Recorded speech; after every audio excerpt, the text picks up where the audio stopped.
Ay, شريف لاړ اے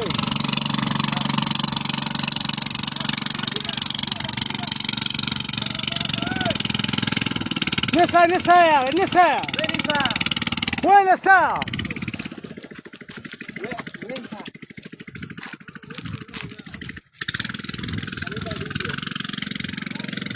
ډکو یاره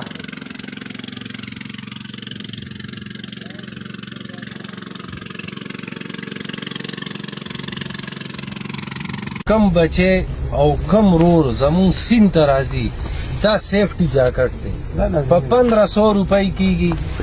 بسم الله الرحمن الرحیم. السلام علیکم. بلال جاجي خبرې کوم. تاسو ټول ته پته چې زموږ قوم سره تعلق ساتونکی اقبال بھائی د ده زوی آفتاب د سیکنډ ایئر یعنې د 12م سټوډنټ و سره د مرګلو د کونډ پارک ته په چکر راغلی و. د لږو اوبو کې هغه لامبلو هغه ته دا پته نه وه چې دا د سونې کان دی. دلته خلک سونې راوکاږي هغه کوي همداسې ډوب پرېږدي واپس یې نه ډکوي. خو بدقسمتي دا وه چې هغه غریب پکې ډوب شو نور مرګلي بچ شو. 8 ورځې کمپلیټ شوې. ریسکي ډبل 1 ډبل 2 هم راغلی هغې په سترګو کې دې ته رانجه والي یا ټایم سره واپس ترېږي یعنې اوبه یخې دي موږ مزید کاروایي نه شو کولی. دې چا ته وجاړي چا ته فریاد وکړي. نظام الدین باخیل نه د دې ټیم سره دې خپل مدد خود یعنی په خپل تعاون باندې دې راوغوښتلو. وګوره 15 وخته یو ځای شو تیاره دی. دې خو خپل اپریشن وکړلو نو آفتاب میلاو نه شو. خو خدای باور وکړه چې کله زه خبر شوم زما دا زړه اوس هم درد کوي. پېښور نه مې ځان راورسولو. نظام الدین به یې بټخیلې نه راغلو. خو بس تاسو ټول ته د دعاګانو اپیل کولی شو چې تاسو د اقبال بھائی ته دعا وکړئ چې الله د خپل بچی میلاو کړي. صحیح سلامت د الله په در کې څه کمی نشته چې صحیح سلامت د خپل بچی میلاو شي. یو ورځ د غم نه دی 2 ورځې نه دي مسلسل 8 ورځې شوي آفتاب نه میلاویږي. نو دا چا ته وجړي چا ته فریاد وکړي. خو تاسو ټول د دعاګانو اپیل دی چې د بچي ته سپیشل 15 وخته مانځه کې دعا وکړئ چې الله دا دې ته هم پکې کامیابي ورکړي چې آفتاب میلاو شي. او زه د والد صاحب نه هم دا پوښتنه کوم چې تاسو مخکې عوام ته څه پیغام څه میسیج ورکوئ خپلو بچو حوالې سره تاسو څه ویل غواړئ؟ اعوذ بالله من الشیطان الرجیم. بسم الله الرحمن الرحیم. داسې دی چې کله یو بچی سکول ته د کور نه ووځي که نه کم سے کم هغه ادارې سره دا احساس نه وي که نه هغه ادارې ته پخپله لاړ شئ. ځکه په موږ باندې خو تېر شو هغې ته اپیل وکړئ چې برای کرم مهرباني وکړئ زما بچي سکول ته رانغی موږ سره رابطه کوئ. او د هغې نه پس چې کوم دی نو والدینو ته خو به دا پته ولګي چې زما بچي سکول ته نه تللی خو به د خپل بچي سلټنه خو وکړي که نه. ځکه چې کله زموږ د بچي به چوټي به یې کوله ما ته بیا رابطه کوله سکول نه چې د بچی چوټي ورکړم که نه ما به ورته چې نه. خو چې کله غیر حاضر شوی دی ما ته ټلیفون نه دی کړی چې ستا بچی نه دی راغلی. نو زه ټولو ته دا اپیل کوم چې تاسو برای کرم خپلو بچو خیال وساتئ. دا خو یو ډېر قیمتي ضایع وشوه چې باقي نور ونیسي. تاسو ټیم نه نظام الدین بھائی نه زموږ د قوم ټیم نه ټولو نه ډېره مننه. الله دې تاسو خپل غم نه وساتي. بس خدای پاک تا ته زړه صبر درکړي تاکې کوم الفاظ استعمال کړو د هغو خبرو سره الفاظ نشته چې زه تاسو ته د هغې جواب درکړم. الله د داسې واقعاتو نه مزید ټول وساتي. نظام الدین بھائی تاسو څه میسیج ورکړئ؟ تاسو خپله طرفه تاسو اپریشن وکړلو مزید د اپریشن به جاري وي که په دې ځای اسټاپ؟ ډېره مننه. بسم الله الرحمن الرحیم. السلام علیکم ورحمت الله وبرکاتو. څومره چې زموږ وروڼه بهیګان دي او ستاسو په دې شمال موږ ګوري موږ خو کونډ پارک ته د الله د رضا راغلي وو. اقبال بھائی د دې بچونګي په دې غم کې اقبال بھائی په دې درد کې چې کوم دی سره د خپل ټیم د ملګرو د خپل بچي ځان شریک و راغللو. خو دا کوم صورتحال چې ګورو نو دلته کې آفتاب بچونګي نشته.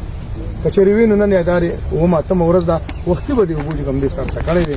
خو چونکې لاندې زموږ ملګري شته لکه څنګه چې زموږ شعیب ماما دی دلته کې ملک صاحب دی د شعیب ماما خورایي دی دلته کې په کونډ پارک کې لاندې چې کوم دی زموږ دغه کوم وروڼه بهیګان چې په دې اوبو باندې خپل ژوند تېری نومونه یې که زه اخلم ډېر زیات دي. خو اخر کې زموږ په لاس کې کوم دی کم دی چې جناب برانچ دی او کالاباغ ډیم کې زموږ امرالله بھائی دی عوامي ګروپ مرګري دي د تلاش ګروپ مرګري دي. نو هغه ټول دلته کې دغه رنګ کوم دی د دې غم د خاندان سره کوم دی په دې غم کې پیش او امید برابر چې ان شاء الله الله پاک ته کوم دې کوم منظوري نه دا به ان شاء الله سبانه ورنه بل وسنوري الله به پیدا کړي خیر سره خدای دې لکه پدې زګي کې کوم دې مطلب ناممکن وته کې ځکه چې موږ به اسکو به مانیمو دا ځکه سرچ کو او مطلب دومره ډیپ نه پایو پکې لګي بل دا اپریشن بند نه دی جی دا اپریشن بند نه دی دا چې تر کومې پورې د آفتاب بچې پیدا شوي ني تر هغې پورې به زموږ تعالی ګروپ عوامي ګروپ دا به دی سره هر وخت ولاړ انشاءالله که دی په کالاباغو کې که په هر ګودر نه مونږ سره یو ملګری دی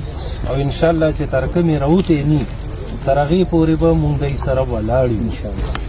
یو خو دا ده چې زه د ستاسو ورو ډېره زیاته شکریه ادا کوم چې تاسو نظام الدین بیګ راغی بلکې ما خو د دوی ویډیوز وکتل په اول سر کې ثوابي نه تحصیل لاهور چوټه نه دا چې د دې کوم مشران دي زه د دوی نه دا خواست کوم چې کوم وخت کې دلته د ماشومان راځي نو دې باندې څه دومره سیلریز یا دومره خرچه نه راځي دوی د دلته 15 کسان ودري باقاعده تور باندې دی هغه ډیوټي ورکوي هغه د ریسک والی هغه د تکړه ریسک والی چې هغه په هغه وخت سره اپریشنز کوي نه نو هغه ماشومان دي د دې ځینه منې کوي تاسو ډیره مننه الله دې اقبال لاله ته د صبر جمیل ورکی الله خزانو کې څه کمی نه الله دې ژوندې راولي او الله دې کده دې دنیا نه تلې مرګ حق ته الله دې شفاعت شافي وګرځوي په هغه دنیا کې د اقبال لاله لپاره جزاک الله الخير. چې کم بچې او کم رور زمون سین ته راځي دا سیفټي جاکټ دی په 1500 روپۍ کېږي کدی لامبي کدی هر څه کېږي کدی ډوبم شو دنه ساوته خو دی د اوبو سر د پاسه دا مهرباني کوئ چې خپلو بچو ته کم سین ته راځي او نه منې کېږي نو دا مهرباني وکړئ چې دا سیفټي جاکټ په 1500 روپۍ دی وایلی ورته وای چې وای د دې سین منځ ته یې وغورځوئ د په حکم د الله به نه ډوبېږي تاسو پنځه وختونه کېږي خدای پاک دا جواب په خپل دربار کې قبول او منظور کړي د بچي په حق کې الله ستا د رضا راغلی او دا ټول امت مسلمه چې څومره هم دا ډېر زیاته خفه ده خدای پاک په دې اقبال وایي بچونګي په دې غم باندې ډېر زیات خلکو دردېدل او د دغه درد دپاره چې کوم دی مونږ هم ستا د رضا راله الله پاکه په خپل قدرت په خپل مهربانۍ سره سبانه ورځنی غوړي ورسته وامړې اتفاق او جهاد د ځوانو جانو کامیابي را نصیب کړي الله چې کوم مقصد د پرې ته کړ هغه مقصد مونږ ټول مسلمان کامیابي را نصیب کړي وخت په دنګ کې دا کلمه په خپل نصیب کړي لا